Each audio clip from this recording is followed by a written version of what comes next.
I didn't expect her to say it so fast. Then, let's get a divorce. Those words hit harder than any diagnosis could. I just stared at her, the fake medical file still warm in my hands. I had rehearsed this test for weeks, crafting every detail with precision. Stage the third lymphoma. Carefully worded pathology reports. Subtle weight loss. Even that trembling voice I used when I broke the news. But her response, it was instant. Cold. Detached.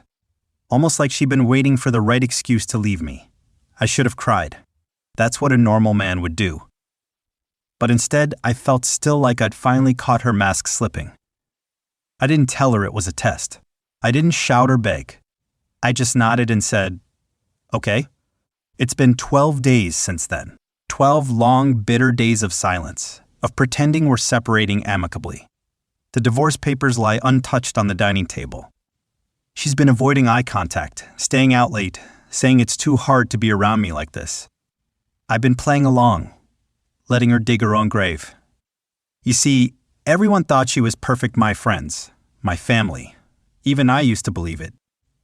She was the one people pointed to when they talked about loyalty, charm, strength. But that was before I saw the truth. Before I realized that the real sickness wasn't in my blood, but in her soul. And now, I'm going to show her what real pain feels like. Because I'm not the one who's sick. She is. And she has no idea what's coming. Her name is Alina, and for 3 years, I thought she was the best thing that ever happened to me. We met at a photography exhibition downtown, one of those quirky little places where wine is overpriced, and everyone pretends to understand abstract shadows on canvas. I was there for work, doing a profile on a rising visual artist. She was there because she said she loved how pictures freeze truth in a lie. That line stuck with me, even though now it sounds more like a warning than poetry. Alina was magnetic. She had the soft, calculated elegance, never too loud, never too meek. She knew how to tilt her head just right, how to laugh at the exact right decibel. I fell fast. Too fast. She made me feel like the center of the universe, the only person in the room. We started dating the week after we met, moved in together 6 months later, and married after a year. Everyone said we were a power couple. And maybe we were on the outside. But behind closed doors, cracks started to show. She was selective with her affection, withholding even. The kind who could freeze you out with a single glance.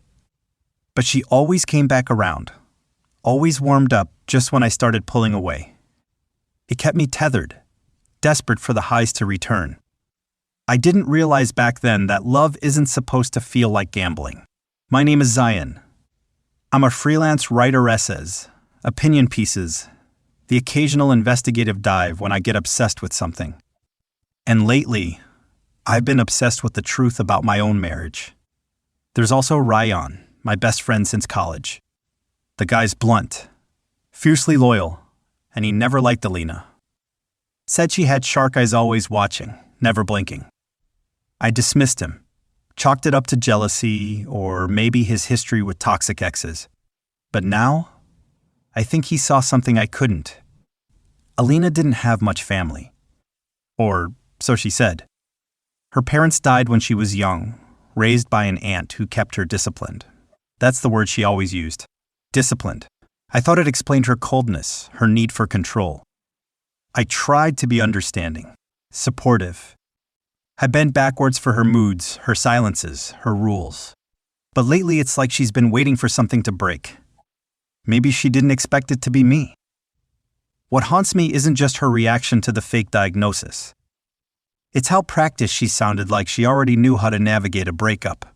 No questions, no confusion, no grief. Just calm, calculated detachment. And if she can do that so easily, then what else has she done behind that perfect mask? The morning after she asked for the divorce, I found something. She was out again, claiming she needed space to process everything. I didn't ask where she went. I never do anymore. But while she was gone, I did something I'd never done before. I went through her drawer. Not her phone. That would have been obvious. No, I went for the old school stuff paper, photos, journals, things people forget they're still hiding. Buried beneath perfectly folded silk scarves and a scent envelope from Paris, I found a small red notebook. No lock. No name on the front. Just that classic leather-bound type that looks innocent from the outside. I shouldn't have opened it. I know that, but something in my gut told me to. The first few pages were poems, fragmented lines that didn't mean much. But then I turned further and saw them. Lists. Names. Numbers. Men's names. Dates. Some had hearts next to them. Some had X's. One said, "Zion's still useful. Don't push yet." My breath caught in my throat. I flipped further. More details. Descriptions of conversations we'd had. Things I'd said when I thought we were alone and vulnerable. Even my writing assignments, she had them jotted down like she was tracking what I was looking into. And worst of all, there were mentions of money. Not amounts, just phrases like close to payout, play victim soon, shift blame to health. I dropped the notebook. The pieces started to assemble in my mind, fast and ruthless. She hadn't just reacted coldly to my fake diagnosis, she had already been planning her exit. Or worse, she had been planning something all along. Something calculated. Something that involved me. My test wasn't just to see if she loved me. It accidentally uncovered a much bigger game she was playing. And suddenly, I realized, I wasn't the one running a test. I had just walked into hers. That's when I made the decision. I wasn't going to confront her yet. No, that would be too easy. Too clean. She needed to feel the kind of betrayal that seeps into your bones. The kind that steals your breath in the middle of the night. The kind she handed me like a death sentence. If this was war, I'd play until the end. From the outside, nothing changed. We still had breakfast together, if you could call silence and coffee breakfast. We still slept in the same bed, backs turned, breathing in rhythm but out of sync. She kept up the performance of the grieving wife-to-be, broken by my so-called illness. I kept up the lie, watching her every move like a scientist observing a virus under glass. But inside, everything shifted. I stopped looking for signs of love and started looking for signs of guilt. The notebook stayed hidden in my drawer now, wrapped in a sweater at the bottom. I read it every night like scripture, underlining passages, mapping her language. Some entries were old, from before we married. One mentioned the man named Horace too clingy. I ended it fast. Another had initials I didn't recognize. Z. F equals lawyer with access. Short-term gain only.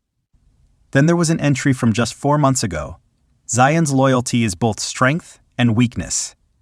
Use it to trigger the final phase. Final phase. What the hell was the final phase? I thought about confronting her 1,000 times. Each time, I imagined slamming the book on the table and yelling, "Explain this." But I didn't. Because I realized something. Alina didn't operate through conflict. She operated through erosion slow, invisible destruction. So I decided to do the same. Step 1. I began recording everything. Voice memos of our conversations. Photos of where she kept things. I installed a keylogger on her laptop when she went to the spa one afternoon. Yes, I felt disgusted. But when someone tears your world apart with a smile, your sense of right and wrong begins to shift. Step 2. I started feeding her subtle lies. I told her a pharmaceutical company had reached out for a piece I wrote years ago and was offering a consulting fee. Her eyes lit up just slightly. She asked follow-up questions about the money. That was all I needed to see. One night, I came home to find her laughing on the phone. That soft, velvety laugh she used when she was trying to charm someone. When she noticed me, she hung up quickly and said it was just Layla from work. I nodded. But I'd already cloned her call logs. It wasn't Layla. It was a number labeled RK Silent Partner. I ran it through a few online tools and found the name. Rana Karim, a real estate developer known for shell companies and shady deals. What was she doing talking to him? The next morning, I casually asked, "Ever heard of Rana Karim?" She froze for half a second too fast for most people to notice, but not me. "No," she said, sipping her tea.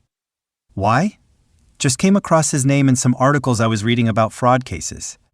She didn't flinch, just smiled, kissed my cheek, and left early for her yoga retreat. Step 3. I followed her. Not physically. That would have been too risky. Instead, I hired someone Rayan's contact.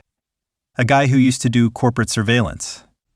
Within 3 days, I had photos of her walking into a luxury apartment in Phase 8, wearing sunglasses, no ring, no sadness. Inside, she met Rana. The two of them embraced like lovers. Or co-conspirators. I wish I could say I cried. That it broke me, but it didn't. It confirmed when I'd started to suspect. This wasn't just emotional betrayal. This was calculated, premeditated, possibly even financial. Was I a mark? Was this entire marriage a scam? Or was it something deeper, an experiment? Was she testing how much a man would tolerate before he broke? The scariest part wasn't what she was doing it, was how damn good she was at hiding it. Even now, with all the evidence piling up, she still kissed me on the forehead when she left for errands. Still asked if I needed my meds refilled. Still left handwritten notes saying things like, "I know you're strong, but you don't have to be strong alone." Was that guilt? Mockery? Or just part of the act? Every word, every gesture became a puzzle. And I was obsessed with solving it. But I couldn't confront her. Not yet. I needed more, because once I went after her, I had to make sure I burned every mask she ever wore. The report came back on a Friday morning. I had asked the investigator to do a full background check on Rana Karimjas to understand who Alina was meeting. But what he handed me was more than I'd asked for. It wasn't just about Rana. It was about her. "Thought you should see this," he said, tapping a thick envelope. "You're not the first." Inside were scanned records police reports, sealed court documents, financial histories under different names, and one photo that stopped my breath. Alina. But not with me. She was standing beside an older man, holding his hand, smiling like a daughter. The caption said, "Psych evaluation ordered during guardianship dispute. Patient, Alina Farouk." I flipped through the file. Paranoid tendencies, pathological lying, history of fabricating illnesses and emotional trauma to manipulate relationships. Diagnosis: factitious disorder imposed on another, also known as Munchausen by proxy. I felt the room tilt. She'd done this before. She'd pretended someone else was sick, or abused, or unstable, to control them, to make herself look like the victim, to gain sympathy, power, leverage. I wasn't just in a toxic marriage, I was part of a pattern. And worst of all, she might not even know she's doing it. Or maybe she does, and that's what makes it even sicker. Suddenly, my cancer test didn't feel like a clever move. It felt like I poked something sleeping in the dark, something that had played this game long before I even showed up. I wasn't testing her loyalty anymore. I was staring into the eyes of someone who rewrote reality to suit her story, and I was still part of her script. Unless I flipped the ending. I started dreaming about fire. In every dream, our apartment was burning, but I wasn't running. I was standing in the middle of it, watching her smile through the smoke. Calm, composed, beautiful, like nothing was wrong. The morning after one of those dreams, I woke up to the smell of bleach. Alina was in the kitchen, scrubbing the counters with surgical precision, humming to herself. When she saw me, she lit up like always. "Just disinfecting everything for your immune system, love," she said. "Can't take any risks while you're still in treatment." She even did air quotes. I forced a smile. She had gone from pretending to care to fully leaning into the fantasy. She started preparing bland meals, laying out vitamin pills, offering to shave my head so the hair loss won't feel traumatic. I hadn't even mentioned chemo. She had filled in the blanks herself. At first I thought it was an act to speed up the divorce, to trigger guilt, or to position herself as the grieving spouse for some gain. But the deeper I watched, the more it became clear. She believed it, at least partially. Some nights, she'd sit beside me on the bed, stroking my hair, whispering, "I just don't know what I'll do when you're gone." Her tears were real. Wet, heavy, staining my shirt. I didn't know whether to push her away or comfort her. I was terrified she'd started living inside the lie she used to control me. And yet, I still didn't stop her. Because I was building something. Over the next few days, I set things in motion. I installed cameras in the living room and bedroom. I saved every recording to a hidden cloud account. I printed out excerpts from her notebook and attached photos from her meetings with Rana. Ryan helped me arrange a discreet consultation with a psychiatrist and expert in factitious disorders under the pretense of research for an article. I told him everything. He didn't even blink. She's not just manipulative, he said. She's clinically dangerous. If she senses she's losing control, she may spiral. Don't provoke her directly. Guide her to expose herself. So I did. I started hinting that the cancer was improving, that the doctors saw a chance. I watched her closely every time I said it. At first she smiled. That's amazing. But there was something in her tone. A crack. The joy was forced. But she was preparing for disappointment. Or worse, resenting my recovery. Then the sabotage began. She accidentally deleted my medical emails, misplaced pills, told mutual friends I was refusing treatment out of stubbornness, said I was emotionally volatile and had started imagining things. The final blow? She called my sister who lives abroad and told her I'd become suicidal. I only found out when my sister called me in a panic. Zion, she said you were in a crisis. Why didn't you say anything? I was about to fly out. That's when I realized Alina wasn't just reacting. She was building her own narrative in parallel. If I outed her, she'd have a defense ready. He's sick, he's confused, he made all of this up. I felt the noose tightening until something unexpected arrived in the mail. A letter from her aunt, the one she always said raised her. It was brief, cold, and unsigned, but it said, I heard she's doing it again. You don't deserve this. Get out before it turns dangerous. She's not well, Zayon. She never was. I stared at the words for a long time. I hadn't reached out to anyone. How did she know? Maybe there were others, men like me. People who had seen behind Alina's charm and didn't live to tell the story. Or maybe this woman simply knew what Alina was capable of. The day after the letter, I made my move. I told Alina I wanted to write a personal piece of memoir-style article about my cancer journey, and I asked her if she'd be willing to do an on-camera interview. She agreed instantly, said it would be healing for both of us. We set up the camera in the living room. I hit a record. She poured her heart out about the pain of watching me fade, the years of devotion, the sacrifices she made. I let her talk. I guided her gently into corners of her lie, nudging until her words contradicted previous ones. Her eyes stayed dry. Her voice trembled on cue. Then I asked the real question. What was the hardest part for you personally when I told you I was dying? She paused, just for a breath, and then said, knowing I'd lose control. Her eyes widened. She smiled. But it was too late. I stopped the recording. She laughed. You'll edit that, right? I meant to say I lose control emotionally. You know how words just slip. I just nodded. Of course. She didn't realize it yet, but her mask had cracked, and the world was about to see her without it. I waited until Sunday evening. It was our anniversary. 3 years to the day since we stood under fairy lights in front of 50 people who thought we were the definition of love. Alina wore white that day. So did I. Matching, unblemished, synchronized like a well-rehearsed play. This time, I let her set the scene again. She decorated the dining table with candles, made her famous saffron rice with almond-crusted salmon, wore that same silk dress she'd worn on our honeymoon. She looked like the perfect wife. For the last time. I wanted tonight to feel special, she said, placing a napkin on my lap. We've been through so much, Zion, and even though things have been hard, I still believe in us. I stared at her, letting the silence stretch just long enough to draw her in. You're right, I said finally. We have been through a lot. I've learned so much about you, about myself. Her smile froze for a flicker. You sound serious.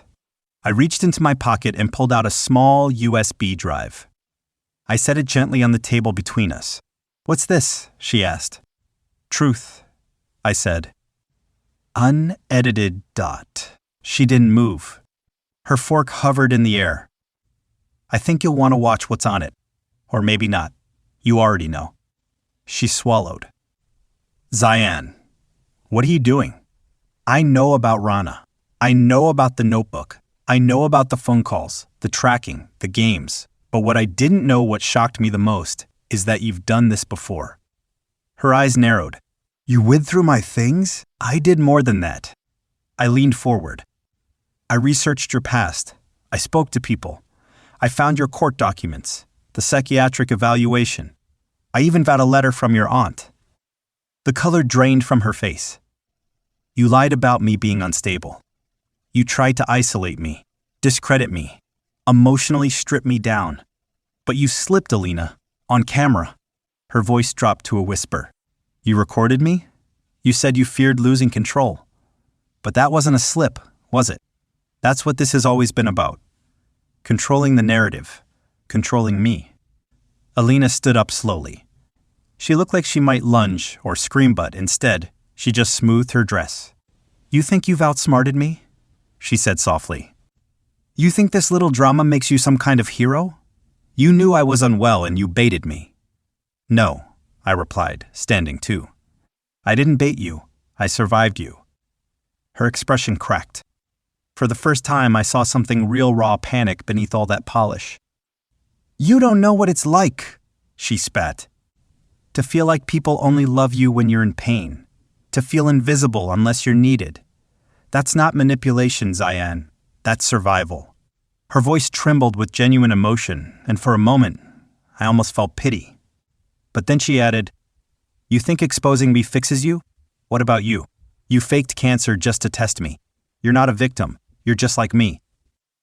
I didn't flinch. I was desperate for the truth. You've always been desperate for control. There's a difference. Then I reached into my pocket again, this time pulling out my phone. I opened a live feed. She saw it instantly. The red recording light. The streaming notification. Who's watching? She hissed. 3 people to start with, I said calmly. My sister, Rayan, and your aunt. Her lips parted. For the first time, she looked lost. You're broadcasting this? No, I'm documenting it. And if anything happens to me, if I disappear, if someone leaks a story about me being mentally unstable, this goes public. All of it. Her hands shook. You can't. I can. And I will. But you have a choice, Alina. You always have. The room pulsed with silence. The candles flickered like dying stars. For a long minute, she said nothing. Then she turned away, walked to the window, and stared out. I never meant to hurt you, she said finally, voice small. I just didn't know how else to keep people from leaving. I nodded, my throat thick. Then, maybe it's time you let them. I walked out before she could turn around. Alina didn't fight the divorce after that night. In fact, she signed the papers the very next morning. No tears. No arguments. No accusations. Just her usual calm precision, like she was finally exhausted by the performance or maybe relieved it was over. She moved out within the week. No dramatic goodbye, no final speech. Just a text that said, "Take care of yourself. I mean it." And then she disappeared. No one's heard from her since, not Rayan, not her former coworkers, not even her so-called aunt. Her social accounts were deactivated. Her bank accounts emptied. Last I heard, she'd withdrawn a lump sum and vanished from the city entirely. I'd like to say I felt triumphant, that I stood tall while she crumbled. But the truth is, I didn't feel anything at all at first. Just silence. Heavy, eerie silence. Like after a long war ends and all the screaming finally stops, leaving your ears ringing in the stillness. I sent the footage to the psychiatrist I'd consulted, the one who helped me understand her disorder. He told me, there's still a part of her that knows she's sick. That's the part you reached. I asked him if she could ever get better. He said maybe, but only if she wanted to.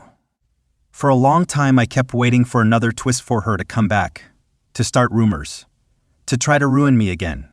But she didn't. Maybe I made myself too dangerous. Or maybe she finally saw herself. It took months before I started sleeping again. Real sleep, not half-conscious tossing. The fire dream stopped. I went back to writing. I published the story not as a tell-all, not as revenge, but as a cautionary tale. I didn't name her. I didn't need to. The story spoke for itself. People reached out. Strangers. Survivors. A few men even told me about women like her. Women who weaponized love, illness, tragedy, who hollowed out trust until there was nothing left. I realized I wasn't alone. And that helped more than therapy ever could. As for me, I'm still healing. Not from love lost, but from trust fractured. I see people differently now. I listen harder. I look for what's missing in a person's eyes, not just what they're trying to show. I've learned that evil doesn't always shout, it whispers. It caresses. It makes you feel chosen before it leaves you shattered. But I've also learned something else. Some people break you to show you what was broken inside them all along. And sometimes the only way to win is to walk away carrying the truth while they're still clutching their lies. I told her I had cancer. She asked for a divorce. That should have been the end. But it was only the beginning. People asked me why I didn't just walk away then. Why I stayed after that sentence, cut the air like a guillotine. But love makes you slow. Not just stupid slow. It delays the impact, dulls your instincts. And when you finally see the truth, it's already wrapped around you like a noose disguised as a hug. At first I thought I'd tested her and she'd failed. But really, I had been the one tested. And not just by her, but by fate, by love, by my own blind loyalty. I saw what I wasn't supposed to see. And I stayed longer than I should have. Because I wanted to understand her. Maybe part of me still does. But now, I understand myself better. I understand the shape of my scars. I understand the silence that follows betrayal. And I understand that real love doesn't ask you to perform sickness or loyalty or sacrifice just to be deemed worthy. She said I faked cancer to manipulate her. Maybe. But she faked life to control me. And between us, only one of us is truly sick. I survived her. And in some twisted way, I think she was relieved I did. Because for the first time in her life, someone saw her all of her and didn't flinch. She vanished. But her story didn't. I carry it. Not like a curse, but like a scar. Proof that I walked through fire and walked out alone.